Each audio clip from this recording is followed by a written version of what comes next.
बिस्मिल्लाहिर्रहमानिर्रहीम। आज हम लोग बात करेंगे टेस्ट योर सेल्फ 10.3 और इसका जो चैप्टर है वो एसिड बेसिस एंड सॉल्ट्स है। तो इसका जो फर्स्ट क्वेश्चन आपको बताया गया वो ये है कि why pure water is not a strong electrolyte. Pure water जो है वो एक स्ट्रॉन्ग इलेक्ट्रोलाइट क्यों नहीं होता।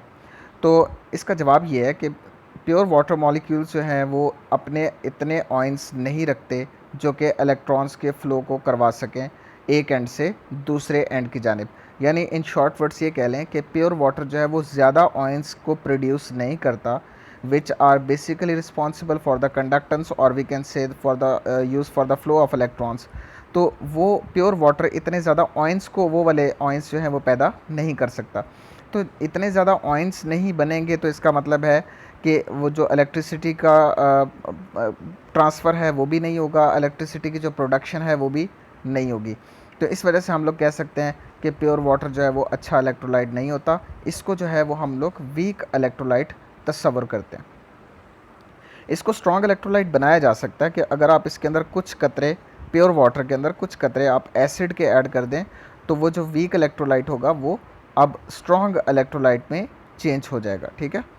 और ज़रूरी ये है कि जो सब्सटेंसेस वीकली आयोनाइज होते हैं, यानी बहुत कमज़ोर आयंस पैदा करते हैं या बहुत थोड़े आयंस पैदा करते हैं, ऐसे इलेक्ट्रोलाइट्स को वीक इलेक्ट्रोलाइट्स कहा जाता है। और जो बहुत ज़्यादा और बहुत तेज़ी के साथ आयंस पैदा करें उन्हें हम लोग स्ट्रॉन्ग इलेक्ट्रोलाइट कहते हैं। और जो आयंस पैदा ही नहीं करते उनको हम लोग नॉन इलेक्ट्रोलाइट कहते हैं। अब चूँकि इस टाइम पे हम प्योर वाटर के मुतालिक बात कर रहे हैं तो प्योर वाटर जो है अकॉर्डिंग टू द डेफिनेशन ज़्यादा आयंस जो है वो पैदा नहीं कर पाता, आयंस पैदा करने के मामले में थोड़ा कमज़ोर है। तो इस वजह से हम लोग इसको वीक इलेक्ट्रोलाइट तस्वर करते हैं।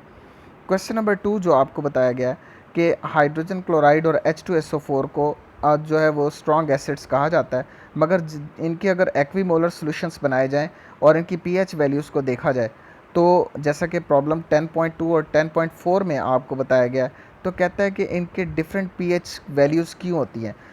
दोबारा सुन लें कि हाइड्रोक्लोरिक एसिड और सल्फ्यूरिक एसिड दोनों ही स्ट्रॉन्ग एसिड्स हैं, मगर इसके बावजूद इनकी पीएच वैल्यूज़ डिफरेंट क्यों हैं। तो पीएच वैल्यूज़ बड़ा आसान है, फार्मूलाज आपके सामने मौजूद है। इस फार्मूला से आप देख सकते हैं कि पीएच वैल्यूज़ इनकी डिफरेंट इसलिए हैं क्योंकि हाइड्रोक्लोरिक एसिड जो है वो सिर्फ एक स्ट्रॉन्ग एसिड है।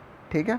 और जो H2SO4 है ये डाई बेसिक स्ट्रॉन्ग एसिड है, यानी इसके अंदर एक हाइड्रोजन है और इसके अंदर दो हाइड्रोजन्स हैं। ठीक है। तो हाइड्रोजन कॉन्सेंट्रेशन चेंज होने की वजह से इसकी पीएच वैल्यूज़ भी डिफरेंट होती हैं। तो इस सवाल का जवाब आप इस तरीके से भी दे सकते हैं कि H2SO4 में और HCl में दोनों में हाइड्रोजन कॉन्सेंट्रेशंस चेंज हैं। एक में एक हाइड्रोजन है, दूसरे में दो हाइड्रोजन्स हैं। एक स्ट्रॉन्ग एसिड है, दूसरा भी स्ट्रॉन्ग एसिड है, मगर इसको स्ट्रॉन्ग डाई बेसिक एसिड कहेंगे क्योंकि इसके अंदर दो हाइड्रोजन्स हैं। तो यही वजह है कि H2SO4 और हाइड्रोजन क्लोराइड दोनों के पीएच जो हैं वो डिफरेंट है क्योंकि दोनों जो हैं वो डिफरेंट अमाउंट ऑफ हाइड्रोजन्स अपने अंदर रखते हैं। Question number 3, why are ionic product constant of water is temperature dependent. कहता है पानी की जो आयनिक प्रोडक्ट कांस्टेंट है वो टेम्परेचर डिपेंडेंट क्यों है। The product of concentrations of H positive and OH negative ions in water at a particular temperature is known as ionic product of water। सबसे पहले आपको यही पता होना चाहिए कि what is ionic product of water। तो आपने बताना है कि H पॉजिटिव और OH नेगेटिव का जो प्रोडक्ट होता है पर्टिकुलर किसी भी पर्टिकुलर टेम्परेचर पे, तो उसको हम लोग आयोनिक प्रोडक्ट ऑफ वाटर कहते हैं। अब जो KW की वैल्यू है, वाटर के कांस्टेंट की वैल्यू है, वो टेम्परेचर के साथ इंक्रीज़ करती है। यानी अगर टेम्परेचर ज़्यादा होगा तो वाटर के कांस्टेंट की वैल्यू भी ज़्यादा होगी।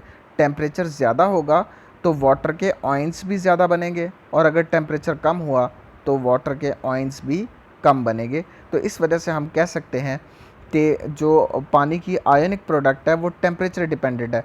टेम्परेचर जितना ज़्यादा होगा आयंस उतने ज़्यादा बनेंगे, टेम्परेचर जितना कम होगा आयंस के बनने की स्पीड भी उतनी ही कम होती जाएगी।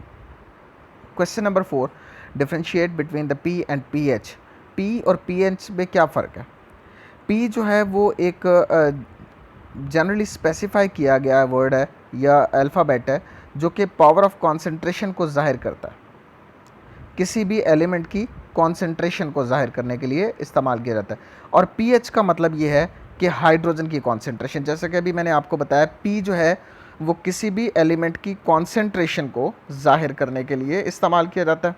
अगर पी के साथ कोई भी एलिमेंट लगा दे, OH भी हो सकता है, H भी हो सकता है, फ्लोरीन भी हो सकता है, क्लोरीन भी हो सकता है, तो जो एलिमेंट भी आप पी के साथ लगा देंगे तो इसका मतलब है कि आप उसकी कॉन्सेंट्रेशन के बारे में बात कर रहे हैं। तो यहाँ पे पीएच लगा हुआ है तो इसका मतलब है यहाँ पे हाइड्रोजन की कॉन्सेंट्रेशन के मुतालिक बात हो रही है। ठीक है, तो ये बेसिक डिफरेंस है।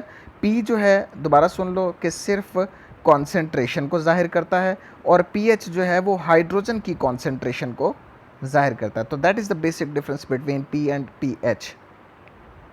ये चंद क्वेश्चंस थे एक्सरसाइज टेस्ट योरसेल्फ 10.3 के, और उम्मीद करता हूँ कि आपको तमाम सवालों के जो है वो जवाबात तसल्ली बख्श मिल गए होंगे। अल्लाह हाफिज़।